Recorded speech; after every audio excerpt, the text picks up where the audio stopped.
Right, James is already broken.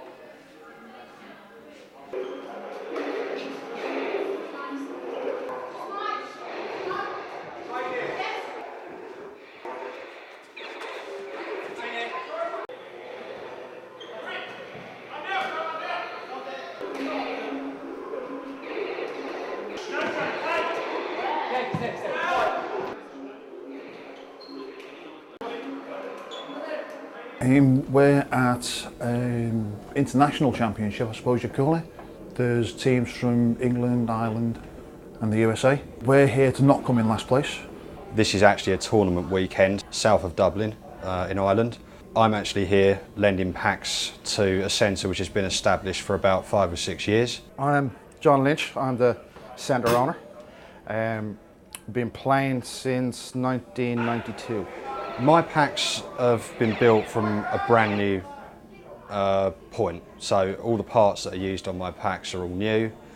The centre does have its own packs for regular customers and publics, but with regular players you need a set of packs which don't have faults. There is a lot of wear and tear on those, which is part of the game or caused by the game, and regular players, especially in tournaments, will pick up on this very quickly.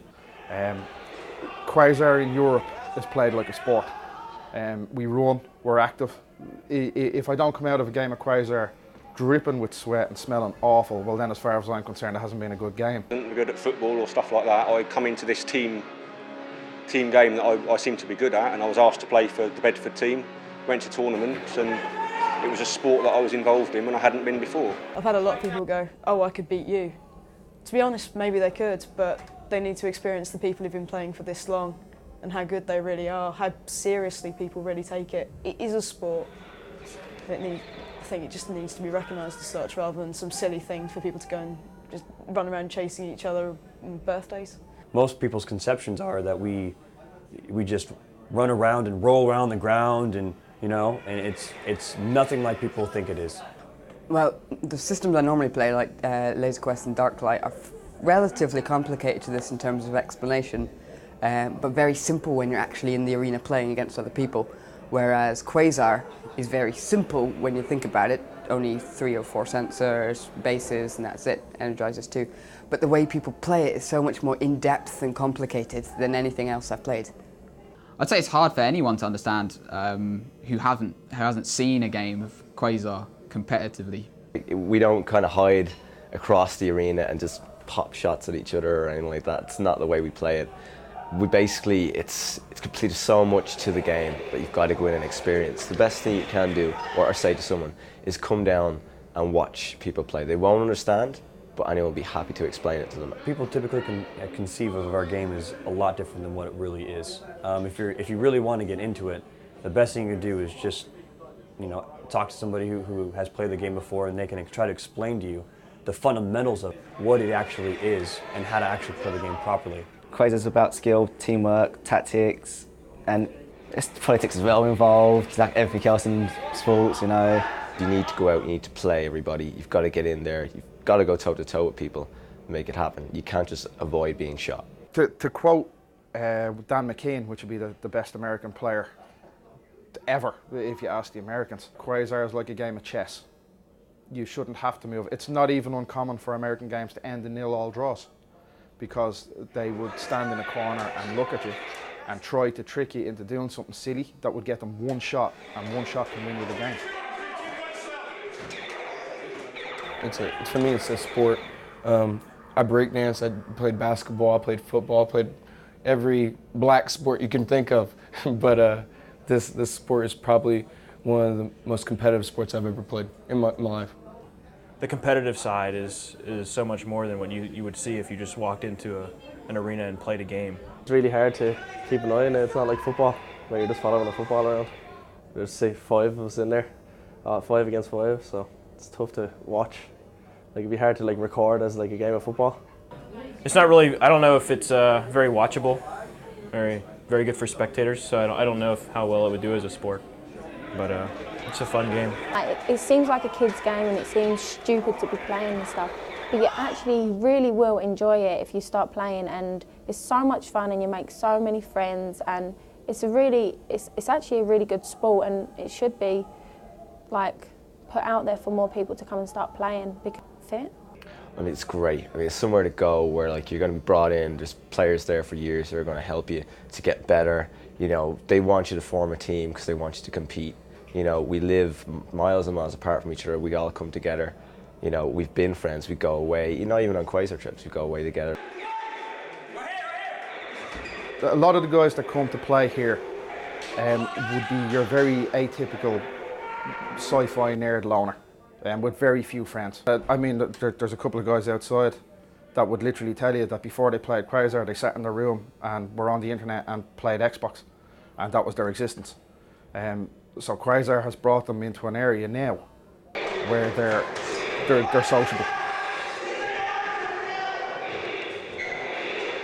Basically, I was still in cars before I started playing q-zar. So, but you know, it's a way. It's not, the people teach you because they care about you. It's more like a way to keep you off the street, do something positive, more so than just just play laser tag. It's not. It's more than that. It's more like a big brother system. Everybody that comes in, or after you have to be big brother to them. Just before you, someone big brothered you, and that's what it is. It's a bunch of black sheep big brothering each other.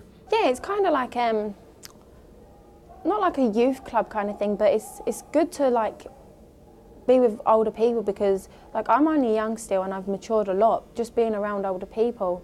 But I would love to see a program within a primary school, because I think that the main thing is people's perceptions of what q-zar is has to be changed. It can be a real positive effect in young people's lives. It's just basically what it helped me for was just to socially develop me into understanding what the whole world is like. They can run mini tournaments in the schools where 2 packs can be brought in, they can be shown different ways to play. I think it'd be great confidence for a child, and particularly I am a childcare worker, so I think it would be an ideal, different thing to get particularly little boys into something. It's a game that everybody can enjoy. It doesn't matter. That's what's great about q-zar compared to any other sport. You can get somebody that's 6'1", 6'3", and play someone that's 5'2", and there's no physical contact. Anybody can play against anybody. I love it, and at the same reaction everyone goes, you play q-zar, and then they laugh or they make a joke, and then you say to them, okay, come down and play me. And that's when you can get competitive and you say, okay, I'll play 5 of you on one, and you'll beat them, and that's when it changes the outlook and everything. I've only ever really played for one team. I started a team in 2001 with my friends. We've gone through a few roster changes, we've dropped a few people, picked a few more up, but we're kind of settled on a rough kind of squad now of about 5 or 6 people that we go to most tournaments, and they're my friends as well, so it's kind of hard to drop them even if they are bad. I love this game. This game is great. Every time there's a comp, I love coming up. I love travelling to see comps, and I would suggest don't knock it till you try it. This was a great way for me to release anger, tension, stress, and get physical activity done. Keeps me in good shape, and I've met friends abroad. I have friends from America and friends from England now that I would never have seen for in my life, or I haven't got them chance to meet if it hadn't been for q-zar. All my friends I made when I was a kid, mainly were through q-zar. Elaine, my partner, we met because we were both working in a q-zar centre. We're still together like 9 years later, with 3 kids and a really big mortgage, and it's just ridiculous,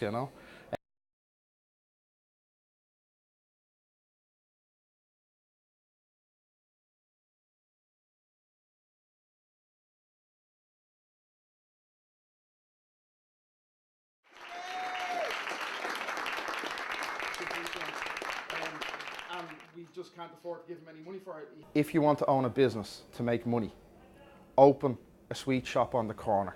You'll make 3 times more than you'll make in a q-zar centre.